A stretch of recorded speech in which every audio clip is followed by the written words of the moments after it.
11 common mistakes that tourists make when visiting Las Vegas during the pandemic. Mistake number 1, not checking the hours of operation. Many people think that Vegas is a 24/7 town, and you know what? It used to be. But during the pandemic, there's very few people coming, and so casinos, restaurants, shops have all shortened their hours of operation. Sometimes they close in the middle of the day, sometimes they close early. Many places in Las Vegas aren't even open on weekdays. Even places that are open on weekdays, for example, the Circus, their table games are closed on weekdays. And so if you want to gamble at a table game at the Circus, you can only gamble on weekends. So whatever activity you are doing in Las Vegas, make sure you check the hours of operation before you go. Mistake number 2, not making restaurant reservations ahead of time. The current pandemic regulations in Las Vegas require diners to have a advanced reservation before eating at a sit-down,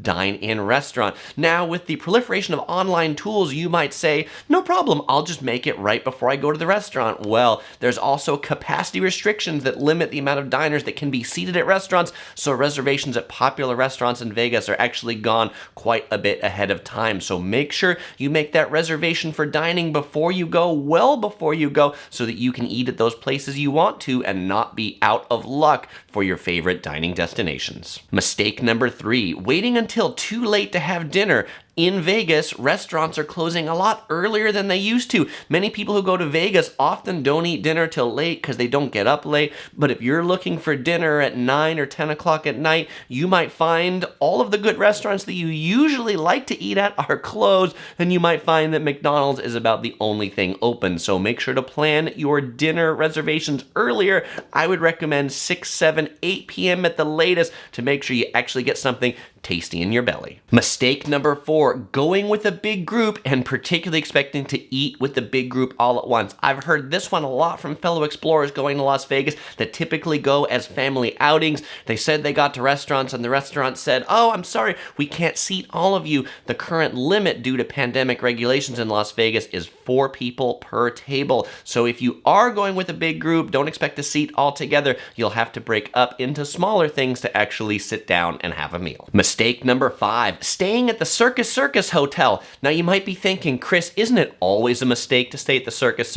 And generally, yes it is. But in particular, during the pandemic, the ends of the strip are basically dead. So staying at the Circus is a mistake because there's nobody there and almost nothing's open down there. Also, staying at the Mandalay Bay on the south end of the strip is also a mistake. I've heard many fellow explorers say they stayed at the Mandalay Bay and nothing was open. It was also just like a ghost town. So when you're going to Vegas, if you want the most amount of life and liveliness like usual Las Vegas, definitely stay center strip, stay around Bellagio, Caesar's Palace, the Link, right around there in the middle. That's where there will be life. Staying at the ends of the strip, you'll find it to be dead and devoid of the happiness and liveliness that Las Vegas usually has. Mistake number 6, expecting Vegas to be as lively as it was before. You know what made Las Vegas so vibrant were all of the visitors from all over the world, all the people coming there for conferences, and then of course the casual tourists coming there to gamble and eat. But it was that potpourri melting pot of visitors that made Vegas what it was, and currently visitor numbers are way down.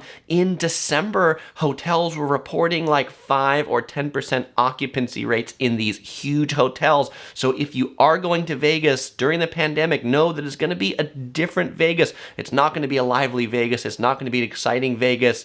It'll be a different Vegas, and just expect that. Plan to watch the Bellagio fountains by yourself. Plan to stroll the Venetian shopping center with way fewer people. So if you're going and expecting that sort of Vegas vacation, you'll be okay. But if you're going and expecting the one with tons of people everywhere, crowded and life, that's not what Vegas is right now. Mistake number 7, staying at the Westgate Hotel. This used to be the Hilton Hotel. It's the one right next to the Las Vegas Convention Center. The reason why this is a mistake to stay at during the pandemic is what makes that hotel nice and convenient is there's a Las Vegas monorail stop right in front of it. But due to the pandemic, the Las Vegas monorail is currently not running. So if you're staying at a hotel, the Westgate, or even the Sahara, where you said, yeah, it's a little bit remote, but it's cool, I can take the monorail. Well, make sure you check whether the monorail has actually resumed operations. At the time of making this video, the Las Vegas monorail said they expect to resume operations on March 31st, but like everything, that date keeps getting pushed back and pushed back, so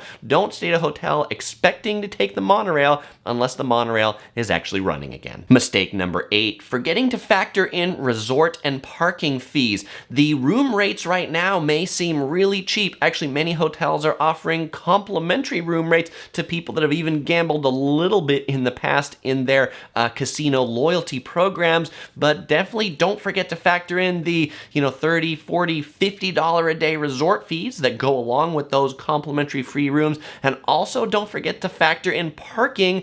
Although parking was waived at many casinos at the beginning of the pandemic, a lot of them have started charging for parking once again. So that free room might actually be, $65 a night by the time you add all the fees. Mistake number 9, walking the Las Vegas Strip late at night. This is one of my most popular pastimes in Las Vegas, to walk the Strip 11 p.m., midnight, 1 a.m., 2 a.m., even 3 a.m., particularly on a weekend. It is an interesting sight to see with people from all over the world carrying their really big, foot-long margaritas.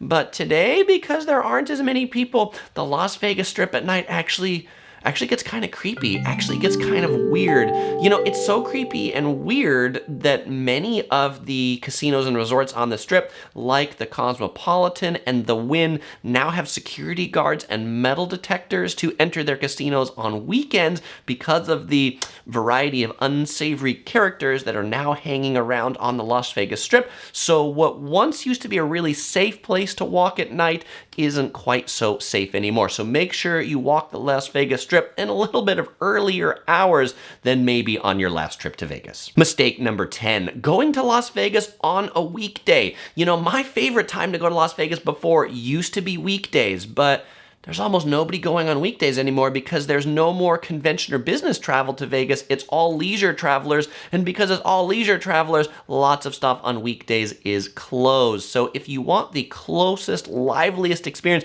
with the most of Las Vegas being open, visit Vegas Thursday, Friday, Saturday, Sunday. You'll find that many hotels and things like that are just completely shut Monday, Tuesday, and Wednesday. Mistake number 11, bringing your kids to the Circa or the Cromwell. A new trend for Las Vegas are 21 and up hotels and resorts. The Circa, the newest hotel to open in Las Vegas in downtown Las Vegas, is a 21 and up hotel. So if you've got kids, unfortunately, they are not welcome unless you're eating at the steakhouse. The Cromwell on the Las Vegas Strip recently redid itself as a 21 and up resort as well. So if you like to stay there with your kids, well, consider staying someplace else. Now, the biggest mistake that anybody could make going to Las Vegas during the pandemic is not watching my video right here about what's new, but most importantly, what's closed for 2021, because lots of things have closed. So if you're visiting Vegas and you haven't watched this video, go check it out.